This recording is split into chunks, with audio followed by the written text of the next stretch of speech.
Mark Zuckerberg took to the stage this week, both physically and virtually through Meta Worlds, to explain the latest in technology coming out of Meta in their pursuit of the metaverse. Now, of course, the biggest announcement coming out of this event was their brand new VR headset, the Meta Quest Pro. We say it's virtual reality, but actually I think this headset is more mixed reality, and I can totally see this being where headsets go in the very near future. However, during the live stream, both on social media and on other forums, I've seen a lot of people complaining about its incredibly high price, its perceived advantages over the Quest 2, and its lack of gaming focus. And unfortunately, I have a newsflash for you all. That's because this headset simply wasn't built for you. This is their business-focused headset, and it's actually pretty exciting from a business standpoint. So in today's video, we are going to be going ahead and talking about everything Meta Quest Pro, its pros, its cons, and everything in between. Hello everybody, my name is Robert, and this is Review Clue.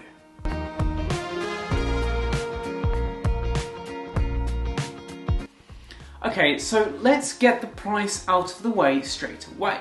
A lot of people are complaining this headset was simply too expensive, coming in at £1,500 here in the UK and $1,500 in the US. And that does sound like quite a lot of money on paper.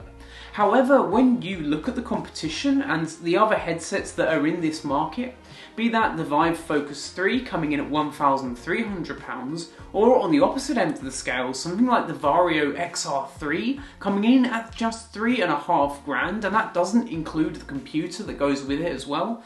This is a very reasonably priced headset for the market that it is targeting, and I think that's the key here. A lot of people are believing that this is the next version of the Meta Quest, but I actually don't think that's the case, and I think Meta have really shot themselves in the foot here. They should simply just change the name. The Quest should be its gaming-focused headset. It should be the ones for people who want to play games and interact in the metaverse. However, this headset just doesn't do that particularly well, and we'll discuss a little bit why in a bit. I actually think this headset should hold the Oculus name. It is a business headset, being marketed towards businesses and working professionals as a way to engage and feel present while working remotely. So yes, for consumers this price is pretty high, but especially compared to its competition and especially in its enterprise space, I would say this headset is very competitively priced, especially for the feature set that you get with that colour pass-through. So what exactly do you get? Well, obviously you get the headset itself. You also get two controllers which are brand new and I think potentially the most exciting thing about the package, as well as some little tips for the bottom of your controller, a charging pad, and a way to block out the light from this headset, because currently when you're wearing this headset you will have your complete peripheral vision here, allowing you to still feel present in your real space while doing all of your virtual needs, be that being in a meeting or just viewing your desktop within the virtual world. You're going to notice this headset is a lot smaller, and that's mainly because of the new lens design that they've taken. Normally with these kinds of headsets, especially with the Quest and Quest 2, we had Fresnel lenses. This time we have pancake lenses, which basically means that it reflects light inside and means that you can have a much smaller headset.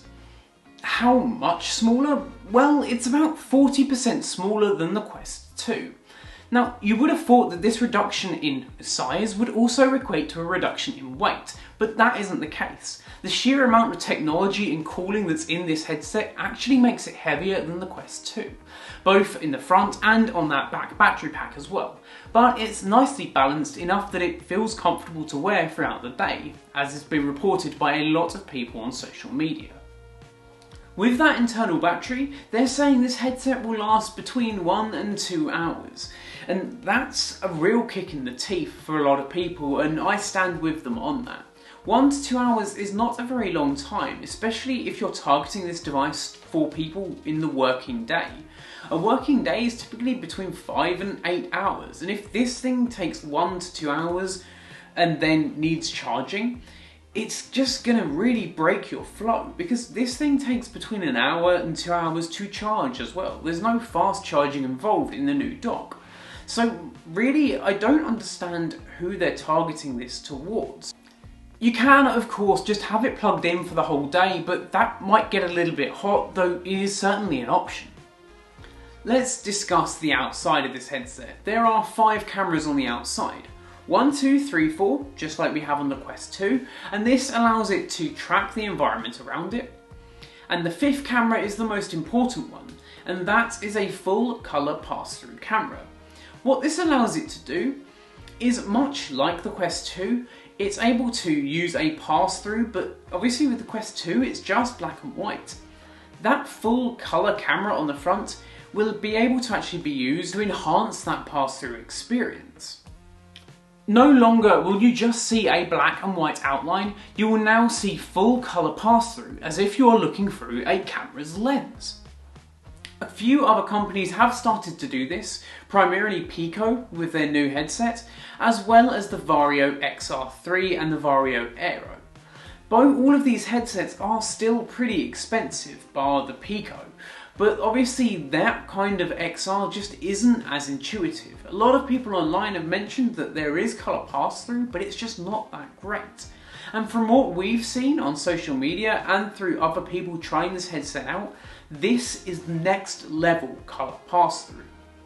Alongside those 5 outward-facing cameras, there are also 4 inward-facing cameras. And all of these inward-facing cameras allow it to do a few really interesting things. We've got eye tracking in there, which is kind of standard on these business and enterprise style headsets, but we also have cameras to help track facial expressions. For example, I could smile or frown or raise my eyebrows, and all of these kinds of movements would be able to be produced and shown in the virtual world. Right now there are only a very select few number of applications that will actually use this. Almost all developers will actually need to integrate these new avatars with the facial expressions into their applications, but right now I simply don't see that happening. People like VRChat, Rec Room and such don't really have a requirement to do so, because these headsets aren't really being targeted towards the consumer or the person who will be playing these types of games. As soon as we start to see this technology inside of the Quest 3 for a much more consumer-friendly price, that's when I can see developers really adopting this technology, and we'll start to find a lot more presence inside of the metaverse. The screens are the same resolution that we get on the Quest 2, but they are a higher DPI, which basically this means that there are more pixels in a much smaller space, so things will look a lot sharper. These are also IPS panels, which means that they have greater contrast and greater colour reproduction. So things are just going to look generally a lot better. You're going to not see any of that halo effect either, because they're pancake lenses. So text will be super easy to read. With this being an XR headset, there is one really strange feature which a lot of people don't understand, and that is the inclusion of this new headset design which allows you to see the environment around you. So you can purchase blinkers that you can basically place over them. Much like a horse's blinker, it's going to block out all of the light to allow you to have a VR experience. These are backwards compatible as well, so anything that you have for the Quest 1 or Quest 2 will work with the Quest Pro. That's pretty good, so any of your back catalogue will still work and feel great and look even better because of those new screens. But also at the same time, you'll start to see a lot more applications using the XR technologies where those blinkers are just not going to be useful or be a hindrance, particularly from a workflow standpoint. So let's talk a little bit about that use case and why someone might want to purchase one of these headsets. I see this less as a VR headset and more as an extended reality headset. Basically, being able to put this thing on, I'll still be able to see my working environment in the office that I'm in right now. But overlaid over that will be additional pieces of information, be that characters or even my monitors. So Immersed, you've probably used Immersed before if you own a Quest 2 or have ever thought about working in virtual reality. It allows you to create a virtual space and create as many monitors as you like and use your normal computer as these monitors. So what Immersed have done is they now allow you to take all of these different screens and use them in extended reality, placing them and really integrating them into your real world space. And this is where it becomes powerful. Because I can still see my full colour pass through, I can see my keyboard below me in full colour, it doesn't look grainy or difficult to read like it does with the Quest 2's black and white pass through. And of course, if someone were to walk into my space, I could still turn around and have a fully blown conversation with them and still feel present in the real world because I'd be able to see them. So how exactly are we going to actually be interacting with this virtual world? Well, that will be through the brand new controllers. These things are super impressive and are basically computers in their own right. Usually with these kinds of controllers, you will have a ring around the outside, which is an IR detector. And basically it uses the 4 cameras on the headset to detect where the controllers are. As soon as you place it behind your back and hide it from the headset, it stops tracking. But that isn't the case with these particular controllers. These controllers actually have 3 of their own cameras built in, allowing it to do the same kind of slam tracking that the headset does, but individually from the headset. So you can use these at a different part of the room or behind your back and it will still keep very, very steady tracking. Losing that ring also means that these are more comfortable to hold and have a few more key features. Brand new haptics mean that while you're drawing on a whiteboard, for example, in workrooms, you're actually going to feel that haptic. You'll be able to feel that haptic glide across the paper, whiteboard, or whatever else you're writing on. We also have touch sensors on all the triggers and also within the touchpad themselves, so you can have a little bit more freedom of how you gesture with your hands. This still isn't quite to the level of the Knuckles controllers, but it's getting a little bit closer every time. Perhaps the most impressive bit is that these don't actually have to just be used with the Meta Quest Pro. You can buy these for like £300 and use them with the Quest 2. I don't know why you realistically would. Personally, if you're going to be spending that much on the controllers, I don't see why you wouldn't just buy the full package with the brand new headset as well. But it's still an option if you wanted the better controllers with the Quest 2. I did briefly speak about those tips earlier as well. They basically connect up to the bottom of the controllers. They basically allow you to write more tactically on both a whiteboard or whatever surface you may feel correct in both your real and virtual worlds, and write in physical space using it as a slightly oversized stylus.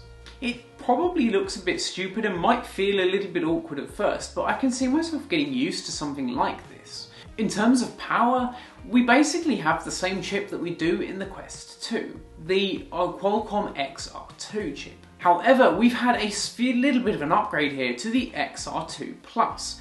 This is basically one of the first products to come out of the Meta and Qualcomm collaboration that they're doing. This collaboration is basically to really power their XR headsets and their VR headsets moving forwards. This is just an XR2 but with much better cooling, just to allow it to eke out that little bit more performance which is really necessary to power that full colour pass. So that's the headset, and I genuinely believe that I will be buying this headset at some point, or at least using it, because I think this is the technology that's going to bring us into the future of remote working and hybrid working, particularly within that VR, AR, MR world. And within a few years' time, we'll start to see some of these technologies moving down and making their way into something like the Quest 3, which will be for consumers and for gamers. But right now, this headset is competitively priced against all of its competition in the market, be that the Focus 3 or the XR3, and actually I think has the better support. And let's talk a little bit about that, because Meta announced quite a lot of other interesting stuff as well, including a large collaboration with both Zoom and Microsoft. Alongside that, you can also use the full Office 365 suite natively within the headset. So you can write a Word document in AR or share a PowerPoint or Excel spreadsheet with your team in a meeting. It's really impressive stuff, and you can certainly see the way that Meta are trying to push this headset as a remote working behemoth. So there we have it, guys. What do you think of the Meta Quest Pro? I genuinely believe that this is an exciting headset. It may not be for the everyday consumer, but there is still certainly a use case for it, especially for the hybrid worker or the remote worker. Why don't you let me know in the comment section down below what your thoughts are? And of course, while you're down there, get subscribed as well, it helps me out a ton. Anyway guys, my name's been Robert, this has been Review Clue, and I will catch you in the next one. Adios.